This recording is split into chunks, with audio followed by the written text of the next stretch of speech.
Pension बुढ़ापे का सहारा है और इस सहारे को छीनने वाली सरकार को, राजनेताओं को इस पर आत्मचिंतन करना चाहिए। नमस्कार, आप देख रहे हैं अब तक बिहार न्यूज। आज हमारे साथ परिवर्तनकारी प्रारंभिक शिक्षक संघ के प्रदेश अध्यक्ष बंशीधर ब्रजवासी जी हैं। सर, आपको स्वागत है। आज हम सर के साथ पुरानी पेंशन योजना अभी तक लागू नहीं हुआ है, इस पर हम चर्चा करेंगे। सर, पंजाब, राजस्थान, उत्तर प्रदेश में पुरानी पेंशन योजना लागू कराने को लेकर शिक्षक संघ आंदोलन कर रहे हैं। बिहार में इस पर शिक्षक क्या स्टैंड कर रहे हैं? पुरानी पेंशन योजना की मांग को लेकर पूरे देश में आंदोलन चल रहा है और यह सभी कर्मचारियों का हक है जो उनको मिलना चाहिए। अभी पंजाब, उत्तर प्रदेश, हरियाणा, राजस्थान आदि राज्यों में वहाँ के शिक्षक एवं अन्य कर्मचारी पुरजोर तरीके से आंदोलन चला रहे हैं। बिहार के शिक्षक तो अभी अपने सम्मानजनक वेतन की लड़ाई लड़ रहे थे। अभी हम लड़ ही रहे हैं, हम सुप्रीम कोर्ट तक लड़े हैं, लेकिन इस सिस्टम ने हमेशा हमारे साथ छल किया है, धोखे से हम लोगों को पीठ में खंजर घोंपने का काम किया है, हमेशा से हम लोगों को बैकफुट पर लाने का प्रयास किया है।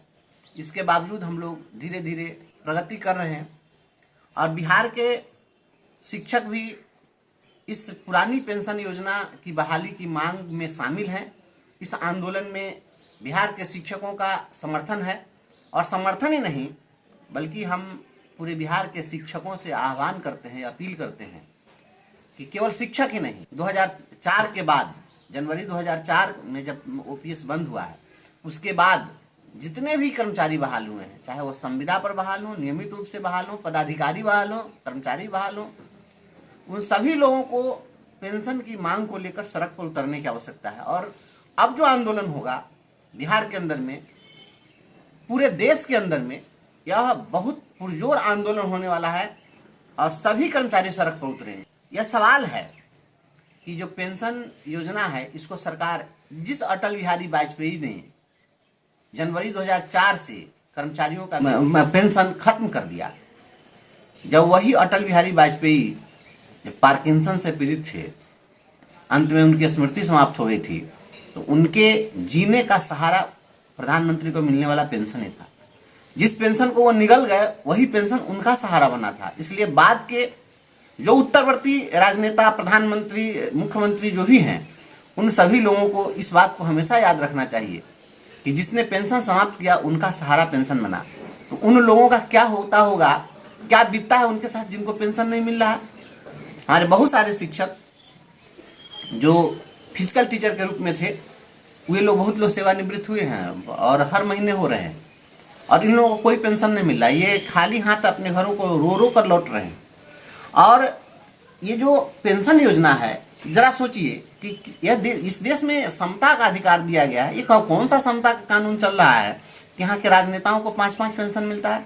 अगर कोई एक बार एमएलसी बन गया, दोबारा एमएलए बन जाए, तीसरी बार बिहार सरकार का मिनिस्टर बन जाए, चौथी बार सांसद बन जाए, 5वीं बार भारत सरकार में मंत्री बन जाए, तो उसको 5 जगह से पेंशन मिलेगा। और इतना ही नहीं, यदि वह मर जाते हैं तो उनकी अगर विधवा अगर होगी तो उनको भी पारिवारिक सुरक्षा पेंशन उनको भी मिलेगा, मिल रहा है। और 1000 में नहीं, लाख में मिलता है, लाखों रुपए मिल रहे हैं। उन लोगों को पद पर नहीं रहेंगे उस समय भी उनके पास में हवाई जहाज से उड़ने के लिए मुफ्त का टिकट मिलता है, ट्रेन से घूमने के लिए मुफ्त का टिकट मिलता है, बहुत सारी फैसिलिटी मिलती है। लेकिन जो कर्मचारी दिन रात एक करके इन राजनेताओं का डर जुगाकर उनसे डर डर कर नौकरी करते हैं और उनको आप क्या कर रहे हैं, बेसहारा आपने छोड़ दिया। पेंशन बुढ़ापे का सहारा है और इस सहारे को छीनने वाली सरकार को, राजनेताओं को इस पर आत्मचिंतन करना चाहिए कि आखिर वो क्या कर रहे हैं। आप इस चीज़ को सोचिए कि आज राज्य के अंदर भ्रष्टाचार क्यों बढ़ रहा है। भ्रष्टाचार का सबसे बड़ा कारण मुझे लगता है कि पेंशन योजना की समाप्ति है। कोई भी व्यक्ति भविष्य के लिए संचय करता है तो उसका एकमात्र कारण है भविष्य की चिंता। भविष्य की चिंता ही संचय का आधार है। तो अगर कोई भी व्यक्ति भविष्य के लिए चिंतित है कि सेवानिवृत्ति के बाद वो खाएगा कहाँ से, चिकित्सा की उसकी व्यवस्था कैसी होगी, उसका परवरिश कैसे होगा, तो निश्चित रूप से भविष्य के लिए संचित करेगा। इन प्रकार संचित करेगा तो क्या करेगा, भ्रष्टाचार करेगा। तो पेंशन योजना की समाप्ति के कारण भ्रष्टाचार भी बढ़ा है।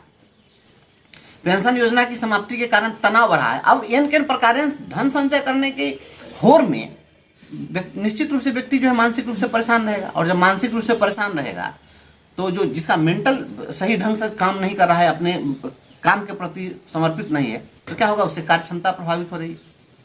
शिक्षक भी पेंशन के लिए ललायित हैं, वो सोचते हैं कि भविष्य हमारा क्या होगा। बहुत ही सूक्ष्म अवलोकन की आवश्यकता है, इस पर निश्चित रूप से सरकार को विचार करना चाहिए। सर, पुरानी पेंशन योजना को लेकर क्या अभी शिक्षक संघ में यहाँ बिहार में क्या आप लोग रणनीति के लिए कोई पहल कर रहे हैं? निश्चित रूप से हम इसके लिए चर्चा कर रहे हैं, और बहुत जल्द हम लोग बिहार के शिक्षकों के साथ बैठ करके और हम लोग इस पर रणनीति बनाएंगे।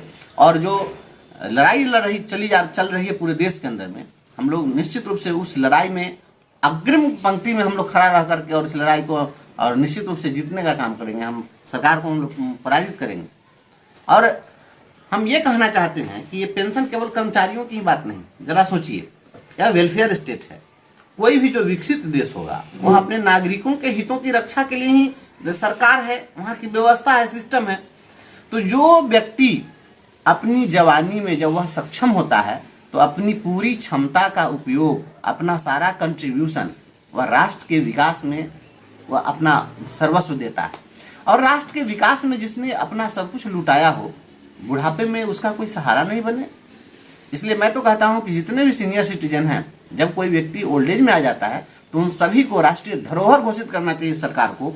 और उन जिस प्रकार से एक धरोहर का अनुरक्षण, संरक्षण, संवर्धन सरकार की जवाबदेही है, उसी प्रकार से अपनी जवानी निछावर करके राष्ट्र का संरक्षण करने वाले, परिपोषण करने वाले नागरिकों का सेवा निवृत्ति के बाद, ओल्ड एज में आने के बाद में उनका अनुरक्षण, संवर्धन, उनका पोषण, यह सरकार की जवाबदेही होनी चाहिए। सरकार उन्हें राष्ट्रीय धरोहर घोषित करे जो व्यक्ति बूढ़ा हो जाते हैं। बिहार के तमाम शिक्षकों से हम आह्वान करते हैं कि अब आप एकदम अब इन चीज़ों से आगे निकलिए। कोई भी जाति, पार्टी, धर्म, संप्रदाय, इन चीज़ों से बिल्कुल आगे निकलिए। ये सभी राजनीतिज्ञ अपने हितों की रक्षा के लिए लड़ रहे हैं, अपने हितों के लिए मेज थपथपा कर अपना वेतन बढ़ाते हैं, पेंशन बढ़ाते हैं, और आप चुपचाप बैठे हुए तमाशबीन और खेमों में बटिएगा तो नहीं काम चलेगा। तमाम लोग एकजुट होइए और पेंशन की लड़ाई लड़िए। पुरानी पेंशन हमारा हक है, पुराना पेंशन हमारे बुढ़ापा का सहारा बनेगा।